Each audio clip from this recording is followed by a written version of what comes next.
The skies over Jupiter's orbit churned with storms of metallic dust, swirling like a celestial omen. The sleek alien vessel, shimmering with iridescent blues and greens, glided through the chaos. Inside, the High Council of the Zorvax Dominion, a species known for their domination across 3 galaxies, convened around a glowing holodeble. Their translucent skin pulsated with hues of concern as the holographic projection of Earth rotated slowly before them. This primitive planet harbors significant resistance capabilities, High Counselor Zivar intoned, his voice resonating like 2 tuning forks clashing. Their use of projectile weaponry has increased exponentially in efficiency. The projection shifted, highlighting a dozen military installations around Earth. Each location glowed ominously red. The humans are resourceful, said Counselor Vrex.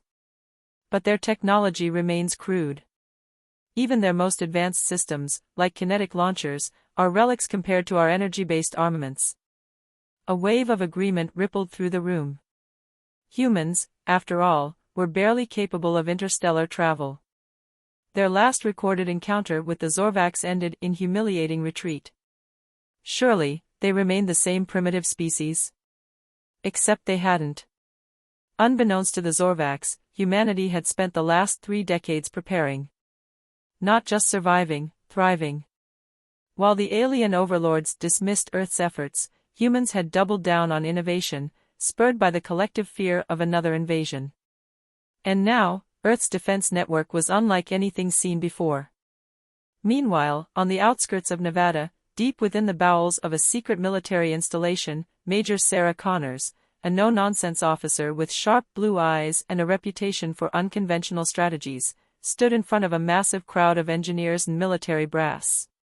Behind her loomed the star of the presentation, the ARG-1 Thunderbolt railgun prototype. "Ladies and gentlemen," Sarah began, her voice cutting through the murmurs, "what you see behind me isn't just a weapon. It's a message. A message to anyone in this universe who thinks Earth is an easy target." The Thunderbolt was a monstrosity of human ingenuity. Stretching nearly the length of a football field, its sleek black frame housed superconductive coils that could accelerate a projectile to 10 kilometers per second. The room buzzed with palpable excitement, and a healthy dose of skepticism. One general raised his hand. "Major, let's say this thing works. How exactly do you plan to deploy it?" "It's not exactly portable." Sarah smirked. "We've thought of that." At her signal, the lights dimmed, and a 3D simulation sprang to life. The railgun was mounted on an orbital defense platform, its range capable of targeting threats from lunar orbit to Earth's surface. The animation showed a swarm of alien ships descending toward Earth, only to be obliterated by hypervelocity slugs. "This isn't just a weapon," Sarah reiterated. "It's a deterrent. And it's ready to change the game." Before anyone could respond, alarms blared across the installation. Red lights flashed, and a calm but urgent voice echoed over the intercom. "Unidentified vessel detected entering Earth's atmosphere. All personnel to battle stations." Sarah's stomach dropped. They weren't ready for a real fight yet. But ready or not, it seemed Earth's test had just arrived. The alien vessel descended like a falling star, its surface aglow with energy shields absorbing atmospheric entry. As it hovered over Nevada, Earth's defenses scrambled. Fighter jets roared into the skies, while ground-based missile systems locked onto the intruder. Inside the Pentagon's war room, Sarah Connors joined a room full of grim-faced officials. The room buzzed with tension as the live feed displayed the alien ship. It was unlike anything humanity had seen before, its design fluid and almost organic. "We've issued every warning imaginable," said General Haynes, his voice clipped. "They're not responding." "That's because they don't care about diplomacy," Sarah replied, her tone icy. "They're here to test us." On the screens, the alien ship unleashed its first attack. A beam of crackling energy lanced downward, obliterating a nearby airfield. Screams echoed through the comms as personnel scrambled for cover. "Deploy the Thunderbolt," Sarah said. The room went silent. "Major, one official began hesitantly, the Thunderbolt's never been tested in live combat. If it fails, Sarah interrupted, then we'll have one less option. But if it works, it'll be the wake-up call these aliens need. The president's voice cut through the chatter. Do it. Moments later, the orbital defense platform aligned with the alien vessel. Engineers scrambled to bring the Thunderbolt online. Power surged through its superconductive coils, and the weapon hummed with lethal energy. Target locked, a technician announced. Sarah clenched her fists.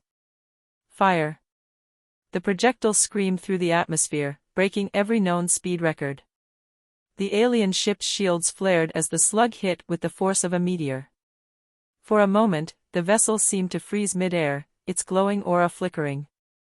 Then, with a deafening explosion, it split in half, raining debris over the desert. Cheers erupted in the Pentagon, but Sarah remained stone-faced. That was just the scout, she muttered. As if on cue, the radar screens lit up with dozens of new contacts.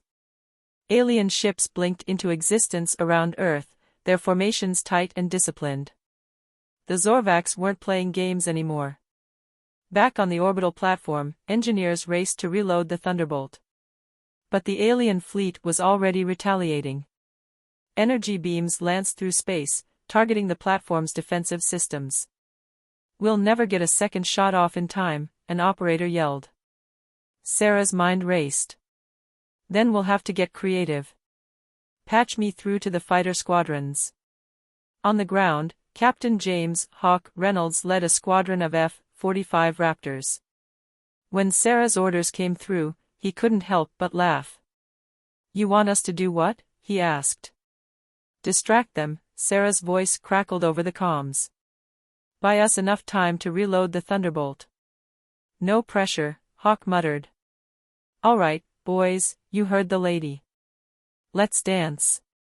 The Raptors streaked into the sky, weaving through alien fire. Their agility proved superior to the aliens' massive ships, and soon the pilots were peppering the fleet with missiles. The Zorvacs' shields held, but their attention shifted away from the Thunderbolt. With the Thunderbolt reloaded, Sarah issued the final command. Target the flagship. But, Major, a technician stammered, if we miss. We won't miss, Sarah snapped. Fire. The projectile tore through space, aimed directly at the largest alien vessel. This time, the Zorvacs were ready.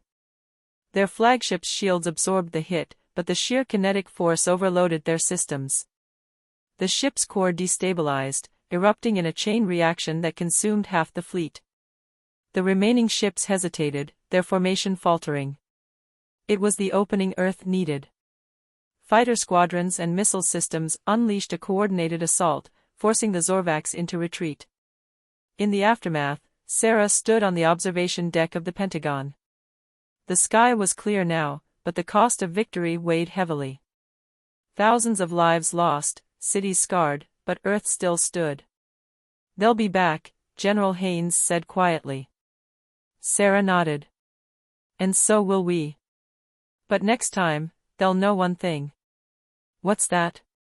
She smiled grimly. Humans don't just survive. We adapt.